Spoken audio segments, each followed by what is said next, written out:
Brilliance Audio presents the unabridged recording of The Loving Dead by Amelia Beamer, performed by Emily Durante. Everyone was gray and speaking in monosyllabic tones. There was no class, no race. We've been beaten up. I mean, it's so much easier to forgive a zombie. Elena Hoffman, in the Chicago Tribune, May 4, 2009. Chapter 1. The sun had set by the time Kate left the belly dance class. Jamie, the instructor, had stayed late showing Kate a move called the sprinkler, where you swing your hips in a smooth figure eight, then 4 sharp ticks back to center. It looked like a lawn sprinkler when Jamie did it. Kate, watching herself in the mirror, thought that her attempts looked more like a dog with a hose.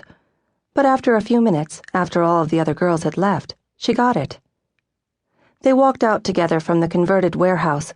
This part of Berkeley was mostly artist studios. "See you next week," Jamie called. She turned, away from the streetlight.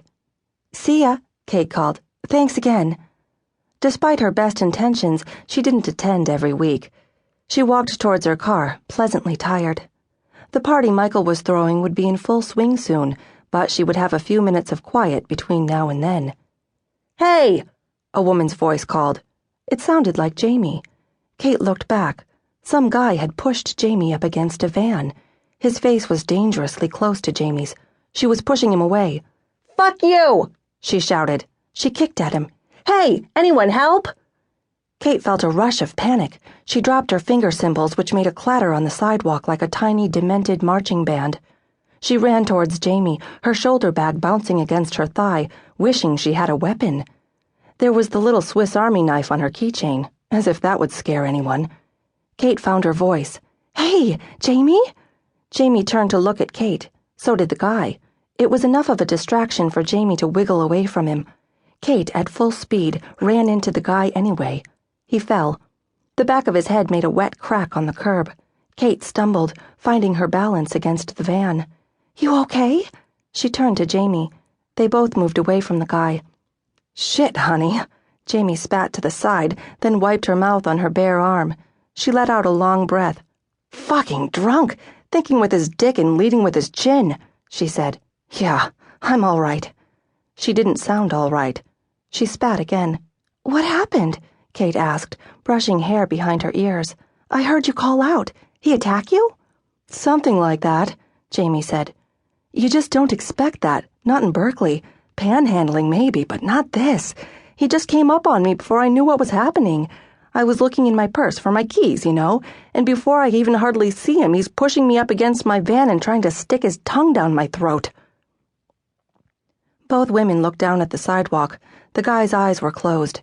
He was in a bad way, obviously homeless, judging by the layers of clothing he wore against the still warm summer night. Never mind the smell. His hair looked dirty in the yellow light from the street lamp, and his face was smudged. A liquid seeped from near his groin. It bubbled on the sidewalk. Malt liquor. "Man," Kate nudged the guy's leg with her foot. He didn't move. She said. He could be bleeding to death from a head injury. "Hey," she called softly. "You all right, man? Anybody in there?" Kate knelt.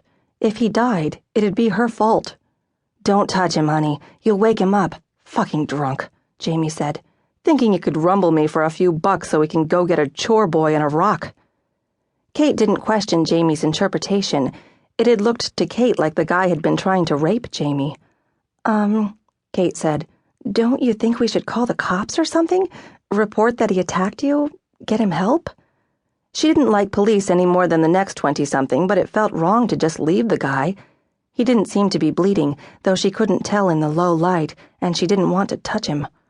She thought of spending all night trying to explain to the so-called peace officers what had happened, again and again, under migraine-inducing fluorescent lights.